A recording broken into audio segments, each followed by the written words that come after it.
Hello students, मैं जगदीश सिंह आप सभी का एडुसेट प्रसारण में बायोलॉजी के लेक्चर डीएनए रेप्लिकेशन में आप सभी का स्वागत करता हूं। Scope of the lecture: to know the process of DNA replication, to know the requirements of DNA replication, to know the need of DNA replication. Objectives of the lecture: प्यारे विद्यार्थियों, इस लेक्चर के बाद आप समझ पाएंगे how does DNA replication take place, what is the need of DNA replication, what are requirements of DNA replication. शुरुआत से पहले आओ देखें डीएनए रेप्लिकेशन क्या होता है। The process of formation of DNA from DNA is called DNA replication. DNA बहुत ज़रूरी स्ट्रक्चर किसी भी जीव के लिए, क्योंकि होता है कोशिका के अंदर, न्यूक्लियस में विद्यमान होता है, और क्योंकि न्यूक्लियस में प्रेजेंट है, और जब सेल को डिवाइड होना होता है तो डीएनए जितना उस सेल के अंदर मौजूद होता है उसकी मात्रा डबल होना ज़रूरी होती है, और डीएनए का डबल होने की जो प्रक्रिया है उसे हम डीएनए रेप्लिकेशन कहते हैं। It is also called DNA duplication or DNA cloning. This usually occurs in semi-conservative mode. इसके दूसरे मोड्स भी हैं जैसे डिसरप्टिव मोड, कंजर्वेटिव मोड, लेकिन most ऑफनली this occurs with semi conservative mode. यानी जो नए दो डीएनए बनते हैं फ्रॉम पेरेंट डीएनए, उनके अंदर आधा डीएनए पेरेंट्स का होता है और आधा डीएनए नया बनता है। इस प्रकार के मोड को semi conservative mode of replication कहते हैं या semi conservative mode of DNA duplication कहते हैं। This was first demonstrated by Taylor in 1957। ये सबसे पहले टेलर ने डेमोन्स्ट्रेट किया, दर्शाया, बताया 1957 में। The experimental evidence of this mode of replication was given by Meselson and Stahl in 1958। जो एक्सपेरिमेंटल एविडेंस है कि डीएनए सेमी कंजर्वेटिवली रिप्लिकेट होता है, डुप्लीकेट होता है, this was given by Meselson and Stahl in 1958। The process takes place in the nucleus. जो process है वो न्यूक्लियस में कंप्लीट होता है। किस प्रकार से, आइए देखें। प्यारे विद्यार्थियों, स्क्रीन पे आपके सामने डीएनए रेप्लिकेशन की स्लाइड दिखाई गई है। एक कंप्लीट प्लान लगभग ये डीएनए रेप्लिकेशन का है या डीएनए डुप्लीकेशन का है या डीएनए फॉर्मेशन का है। आप देख सकते हैं लीवर सेल शो की गई है सबसे ऊपर, पिंक कलर। इस लीवर सेल के अंदर ये 3D पिक्चर है सेल का। बिल्कुल सेंटर में दिखाया गया है न्यूक्लियस। न्यूक्लियस से निकलते हुए दिखाए गए हैं क्रोमोसोम्स, और क्रोमोसोम्स से दिखाया गया है डीएनए। और डीएनए जो स्ट्रैंड्स जो पैक्ड होते हैं क्रोमोसोम के अंदर, डीएनए स्ट्रैंड, वो डीएनए स्ट्रैंड दिखाया गया है। उस डीएनए का आप देख सकते हैं, क्योंकि डबल स्ट्रैंडेड है, दो स्ट्रैंड्स हैं, दोनों स्ट्रैंड किस प्रकार से अलग हो रहे हैं, और जैसे जैसे वो अलग हो रहे हैं नए डीएनए के स्ट्रैंड उन अलग हुए स्ट्रैंड्स पे बन रहे हैं, यानी टेम्पलेट स्ट्रैंड्स पे new strands are formed. This is shown in the figure. Mechanism of DNA replication. The process is completed in the following steps. इसमें पहला स्टेप है एक्टिवेशन ऑफ डीऑक्सीराइबोन्यूक्लियोटाइड्स, सेकंड है unwinding of parent DNA, third है formation of RNA primers, fourth है base pairing, fifth है dephosphorylation, sixth polymerisation, seventh removal of RNA primers, eighth proof reading, और ninth helix formation. First of all, we are taking activation of deoxyribonucleotides. The base pairing can not occur if the deoxyribonucleotides are in monophosphate condition.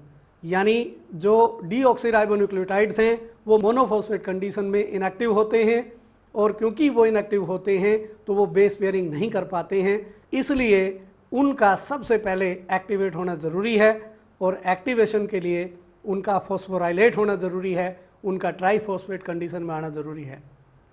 Hence deoxyribonucleotide monophosphate are inactive. DEAMP यानी deoxyribose adenosine monophosphate, deoxyribose guanidine monophosphate, deoxyribose cytidine monophosphate, deoxyribose thymidine monophosphate are to be activated to their triphosphate forms like DEATP, DEGTP, DECTP and DETTP so that they can form DNA, ताकि वो आगे चल के base pairing कर सकें और जो अलग हुए स्ट्रैंड से उनके साथ जाकर के कॉम्प्लीमेंट कर सकें। The pyrophosphate PPI here is provided by ATP, क्योंकि मोनोफॉस्फेट कंडीशन है, मोनोफॉस्फेट कंडीशन है तो दो फॉस्फेट जुड़ने जरूरी हैं so that triphosphates are formed, और वो दो फॉस्फेट कौन प्रोवाइड करता है? Those are provided by ATP molecules. The process of conversion of inactive monophosphates into active triphosphates is called phosphorylation and it is catalysed by the enzyme phosphorylase. इस process को, जिसके अंदर मोनोफॉस्फेट्स ट्राईफॉस्फेट्स में कन्वर्ट हो जाते हैं, फॉस्फोराइलेशन कहलाती है। और इसको कैटलाइज करने के लिए जो एंजाइम रेस्पॉन्सिबल है या इस प्रक्रिया को जो एंजाइम कैटलाइज करता है, फास्ट करता है, बढ़ाता है, तीव्र करता है, that is phosphorylase. Dear students, plan आप देख सकते हैं स्क्रीन पे, रिएक्शंस की फॉर्म में दिखाया गया है। इसमें दर्शाया गया है DEAMP यानी डीऑक्सीराइबोज एडिनोसिन मोनोफॉस्फेट, ये एक ATP लेता है और फॉस्फोराइलेज एंजाइम प्रक्रिया को कैटलाइज करता है और ये बना देता है deoxyribose adenosine triphosphate plus AMP, यानी जो ATP था उसने अपने दो फॉस्फेट पहले DEAMP को हैंडओवर कर दिए और वो खुद AMP यानी मोनोफॉस्फेट में कन्वर्ट हो गया। उसी प्रकार से DEGMP, इसको भी पायरोफॉस्फेट प्रोवाइड करता है ATP। Again the process is catalysed by phosphorylase, this is converted into DEGTP plus AMP। Similarly DECMP plus ATP phosphorylase की प्रेजेंस में converted into DECTP plus AMP। उसी प्रकार से आगे DETMP प्लस ATP फॉस्फोराइलेज की presence में converted into DETTP plus AMP. Second step, dear students, we can take unwinding of parent DNA. Parent DNA की जब तक अनवाइंडिंग नहीं होगी, नए स्ट्रैंड उस पर किस प्रकार से सिंथेसाइज होंगे, तो it is required that unwinding of the parent DNA must be there. Uncoiling of the parent DNA occurs by breaking of H bonding between A and T, G and C. जो strands होते हैं उनमें adenine हमेशा double hydrogen bond के साथ thymine के साथ जुड़ा रहता है, ग्वेनिन हमेशा साइटोसिन के साथ ट्रिपल हाइड्रोजन बॉन्ड के साथ जुड़ा रहता है एंड वाइस वर्सा। और क्योंकि ये प्रक्रिया H बॉन्डिंग के द्वारा दो कॉइल्स आपस में जुड़ी रहती हैं, उन H बॉन्ड्स का टूटना ज़रूरी है सो दैट दोनों के दोनों जो स्ट्रैंड्स हैं वो एक्सपोज हो सकें और उन पे नए स्ट्रैंड्स सिंथेसाइज हो सकें, बन सकें। That process is called uncoiling. Before uncoiling two strands of the parent DNA, their winding in the chromosome is to be unwinded and it is done by the enzyme helicase or unwindase।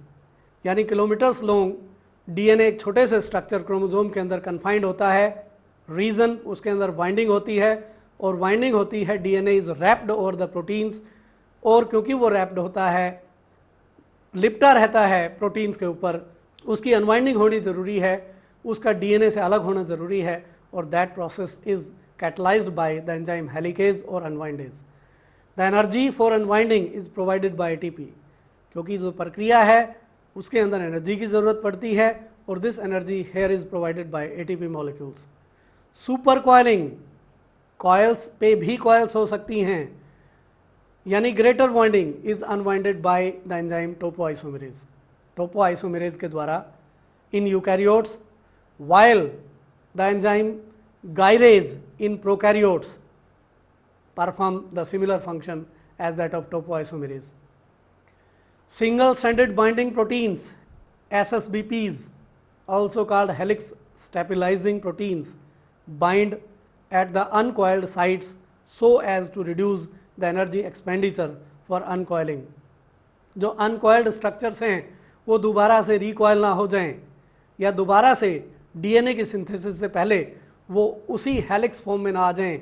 इस purpose के लिए single stranded binding proteins जो होते हैं वो जाकर के जुड़ जाते हैं, बैठ जाते हैं उस साइट पे जहाँ अनकॉइलिंग हो रही है, और वो फिर दोबारा से रिकॉइलिंग नहीं होने देते हैं जब तक कि डीएनए का सिंथेसिस कंप्लीट ना हो जाए ऑन द एक्सपोज्ड स्ट्रैंड्स और on the separated strands. The enzyme gyrase functions like topoisomerase in prokaryotes. प्यारे विद्यार्थियों, आपके सामने स्क्रीन पर एक फिगर दिखाया गया है और उस फिगर में आप देख सकते हैं फंक्शन ऑफ टोपोआइसोमेरेज। टोपोआइसोमेरेज आ रहा है और वो अगर सुपर कॉइलिंग है उसको अनकॉइल करता है, साथ के साथ हेलिकेज एंजाइम भी जा रहा है फ्रॉम बॉटम टू टॉप, और this helicase enzyme is causing a kind of unwinding. ये अनवाइंडिंग कोज कर रहा है, और जैसे जैसे अनवाइंडिंग हो रही है या अनकॉइलिंग हो रही है, आप देख रहे हैं दो स्ट्रैंड्स, दोनों के दोनों स्ट्रैंड्स एक्सपोज हो जाते हैं फॉर द डीएनए सिंथेसिस या for the synthesis of new strands over them. और इसमें आप ये भी देख रहे हैं डीएनए पॉलीमरेज जा रहा है एक डायरेक्शन में, इन द डायरेक्शन ऑफ अनवाइंडेज या अनवाइंडिंग जिस डायरेक्शन में हो रही है, दूसरी तरफ यही पॉलीमरेज अपोजिट साइड में भी जाता है, और उसमें आप देख रहे हैं one strand is continuously synthesized, another strand is synthesized in the small pieces. The uncoiling does not occur for the complete DNA molecule at a time. सारा का सारा डीएनए एक साथ अनकॉयल नहीं होता है, यानी दोनों स्ट्रैंड एक साथ से अलग नहीं होते हैं। थोड़ा सा पोर्शन डीएनए का एक बार अलग हो जाता है, उन अलग हुए स्ट्रैंड्स पे नया डीएनए बन जाता है, फिर थोड़ा सा और ऊपर डीएनए हम कह सकते हैं या थोड़ा और आगे डीएनए हम कह सकते हैं अनकॉयल हो जाता है, अनकॉयल हुए स्ट्रैंड्स पे डीएनए बन जाता है। इस प्रकार से प्रक्रिया चलती है। The uncoiling and formation of new strands go simultaneously. Uncoiling और नया डीएनए बनने की जो प्रक्रिया है वो साथ साथ चलती है, साइमल्टेनियस प्रोसेस है। प्यारे विद्यार्थियों, फिगर में आप देख सकते हैं डीएनए रेप्लिकेशन, और इसके अंदर जो प्रक्रिया दिखा रखी है वो प्रक्रिया आप भली प्रकार से समझ सकते हैं, देख सकते हैं कि जो डीएनए की अनकॉयलिंग है वो पूरे के पूरे डीएनए की अनकॉयलिंग एक साथ नहीं हुई है। थोड़ा सा डीएनए अनकॉयल हो गया है, उसके बाद उस पर नए स्ट्रैंड बन गए हैं, फिर थोड़ी सी और आगे अनकॉयलिंग हो जाती है, उस पर फिर नए स्ट्रैंड्स बन जाते हैं। इस प्रकार की प्रक्रिया कंटिन्यू रहती है till the end. Unwinding started at the point called origin of replication. जो अनवाइंडिंग है वो शुरू होती है और उस पॉइंट को कहते हैं origin of replication. Uncoiling and recoiling provides a Y-shaped structure to the DNA molecule called replication fork. Uncoiling और recoiling एक Y shape का स्ट्रक्चर शो करती है DNA मॉलिक्यूल को, और ये Y-shaped स्ट्रक्चर replication fork कहलाता है। In prokaryotes there is only one point of origin, while in eukaryotes there are more than one. Prokaryotes में केवल एक ही पॉइंट ऑफ ओरिजिन होता है और एक बार में ही एक जगह से डीएनए की सिंथेसिस स्टार्ट होकर पूरा डीएनए नया बन जाता है, जबकि यूकैरियोट्स में एक से ज़्यादा पॉइंट्स ऑफ ओरिजिन मौजूद होते हैं या प्रेजेंट होते हैं। Now formation of RNA primer. A small fragment of RNA called RNA primer is formed at 5 end of the uncoiled DNA by base pairing. और आरएनए प्राइमर फॉर्मेशन की जो प्रक्रिया है that is catalysed bye enzyme primase. The new strand of DNA can not be started without RNA primer. जो नया DNA बन रहा है उसका बनना स्टार्ट नहीं हो सकता until and unless there is no RNA primer. तो पहले आरएनए प्राइमर का बनना जरूरी है by base pairing over the exposed DNA strands. It occurs at free end on one strand and at fork end on another strand. Only one primer is formed at free end while many formed at fork end. केवल एक ही RNA primer बनता है free end पे, क्योंकि direction of synthesis of DNA is same as the direction of uncoiling of the parent DNA, इसलिए केवल एक ही RNA primer की ज़रूरत पड़ती है, जबकि अपोजिट एंड पे या फोर्क एंड पे हम कह सकते हैं सिंथेसिस क्योंकि अपोजिट होता है to the direction of uncoiling of DNA, hence many RNA primers are required there. आप डायग्राम में देख सकते हैं प्यारे विद्यार्थियों, पेरेंट डीएनए और टेम्पलेट डीएनए दिखाया गया है। उसके बाद 5 end 3 end, 3 end 5 end. Synthesis of DNA always occurs from 5 end to 3 end, यानी phosphodiester bond formation occurs from 5 end to 3 end. तो आप देख सकते हैं क्योंकि दोनों स्ट्रैंड एंटी पैरेलल हैं, जो स्ट्रैंड 3 एंड से 5 एंड है और उसी तरफ अगर अनकॉइलिंग हो रही है तो नो डाउट जो सिंथेसिस है डीएनए का वो 5 एंड टू 3 एंड हो रहा है और इस एंड को हम फ्री एंड कहते हैं। और क्योंकि ये फ्री एंड है इसलिए केवल एक आरएनए प्राइमर एक बार यहाँ ज़रूरत पड़ती है, फिर अनकॉइलिंग और formation of DNA strand occurs in the same direction. जबकि दूसरी तरफ आप देख रहे हैं कि डीएनए की अनकॉइलिंग टुकड़ों में हो रही है और DNA new strand formation also occur in pieces.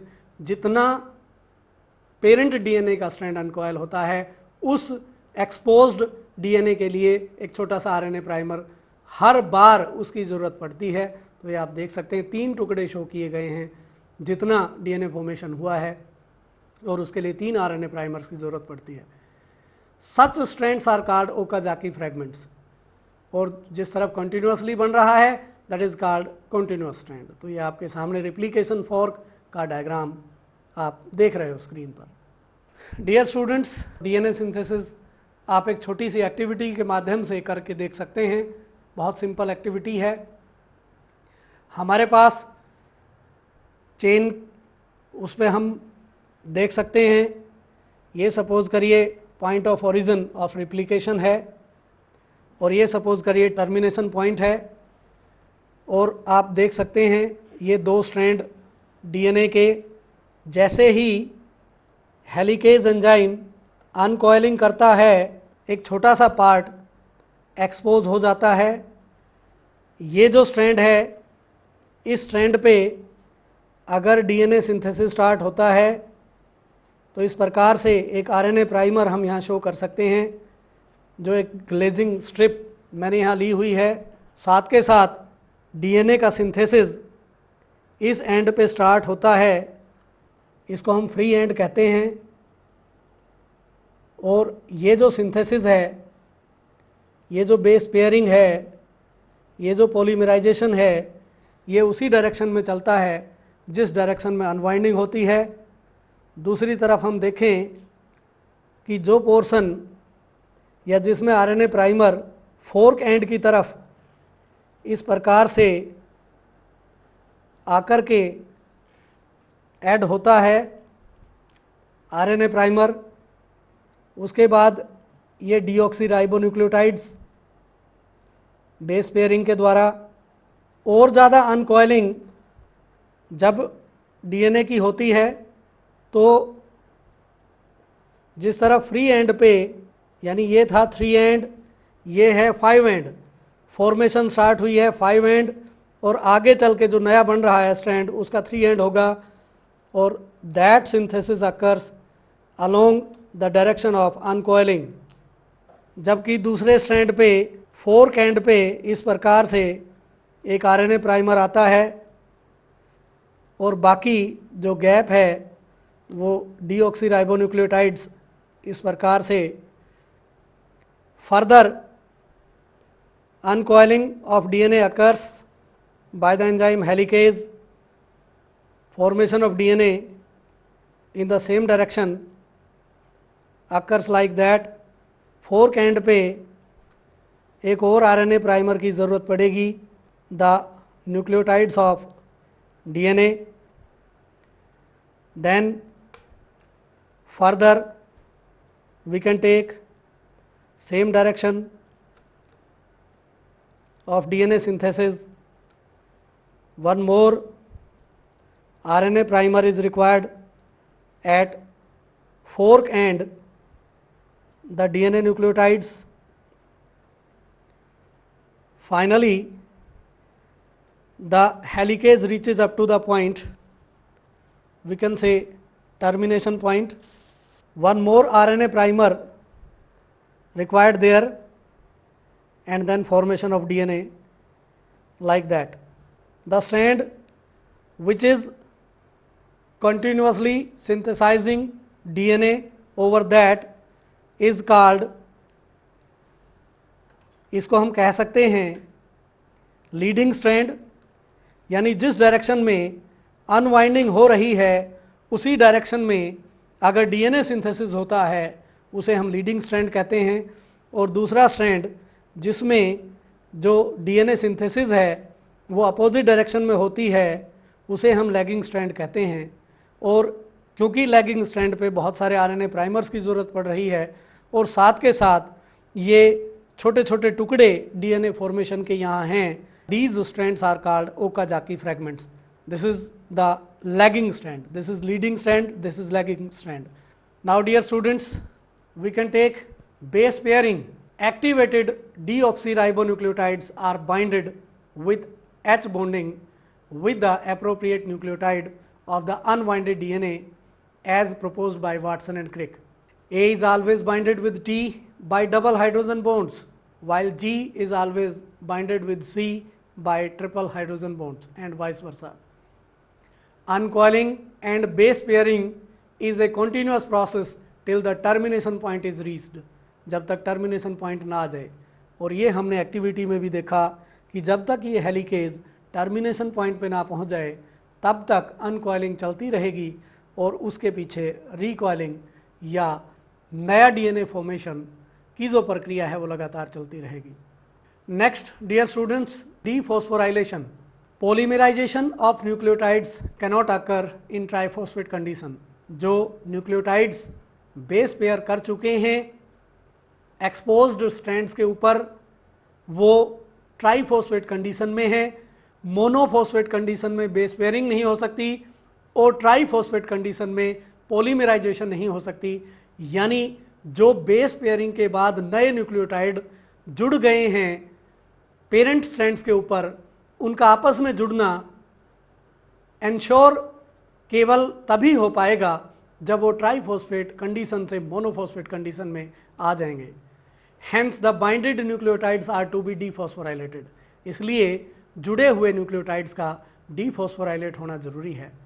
In the presence of enzyme pyrophosphatase the PPI is to be removed by hydrolysis process from their triphosphate condition. Triphosphate condition में से पायरोफॉस्फेट का निकलना ज़रूरी है और इस प्रक्रिया को हम हाइड्रोलिसिस कहते हैं, यानी वाटर मॉलिक्यूल की यहाँ ज़रूरत पड़ती है और वो वाटर मॉलिक्यूल डबल फॉस्फेट्स को अलग कर देता है ट्राइफॉस्फेट से और that is called pyrophosphate. The energy released in the process is utilized in phosphodiester bond formation, यानी पॉलीमराइजेशन। इस प्रक्रिया में एनर्जी भी रिलीज होती है और जो एनर्जी रिलीज होती है वो पॉलीमराइजेशन की प्रक्रिया में इस्तेमाल होती है। पीपीपी यानी ट्राइफॉस्फेट कंडीशन प्लस H2O, और एंजाइम यहाँ जो कैटलाइज कर रहा है रिएक्शन को वो है पायरोफॉस्फेटेज, और बन क्या जाते हैं पायरोफॉस्फेट यानी पीपीआई प्लस एनर्जी भी यहाँ रिलीज हो रही है।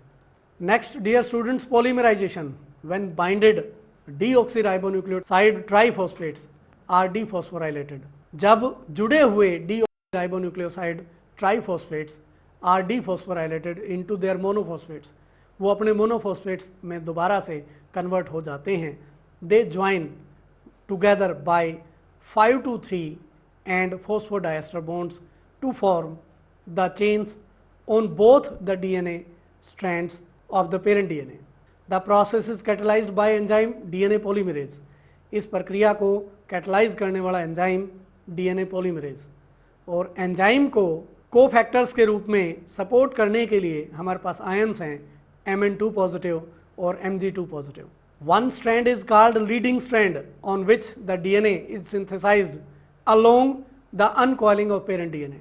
एक स्ट्रैंड पर जो डीएनए का सिंथेसिस है वो उसी डायरेक्शन में हो रहा है जिस डायरेक्शन में अनकॉइलिंग हो रही है, और उस स्ट्रैंड को हम लीडिंग स्ट्रैंड कहते हैं। Only one RNA primer is required on that strand. Another strand on which the synthesis of DNA is against uncoiling is called lagging strand. और जो दूसरा स्ट्रैंड है जिस पे डीएनए का सिंथेसिस अगेंस्ट अनकॉइलिंग हो रहा है उसे हम लैगिंग स्ट्रैंड कहते हैं, यानी टुकड़ों में जिस पे सिंथेसिस होता है दैट इज लैगिंग स्ट्रैंड।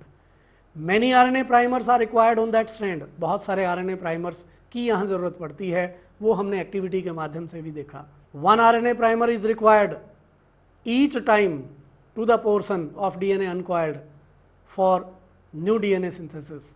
एक आरएनए प्राइमर हर उस छोटे से टुकड़े के लिए ज़रूरत पड़ती है जो टुकड़ा अनकॉयल हुआ है। The fragments so formed are called Okazaki fragments. इस प्रकार से जो छोटे छोटे टुकड़े लैगिंग स्ट्रैंड पे बन जाते हैं उन्हें हम ओकाजाकी फ्रैगमेंट्स कहते हैं। Later all the RNA primers are replaced by deoxyribonucleotides and the gaps are joined by the enzyme DNA ligase. Last में क्या होता है, सारे के सारे जो आरएनए के प्राइमर्स हैं उनको रिप्लेस कर देते हैं डीऑक्सीराइबोन्यूक्लियोटाइड्स यानी डीएनए के न्यूक्लियोटाइड्स, और जो गैप्स होते हैं उनको ज्वाइन करने के लिए एंजाइम है डीएनए लाइगेज। प्यारे विद्यार्थियों, आप देख सकते हो कि जो लीडिंग स्ट्रैंड था उस पर केवल एक आरएनए प्राइमर था और उस एक आरएनए प्राइमर को रिप्लेस कर दिया गया है by the nucleotides of DNA.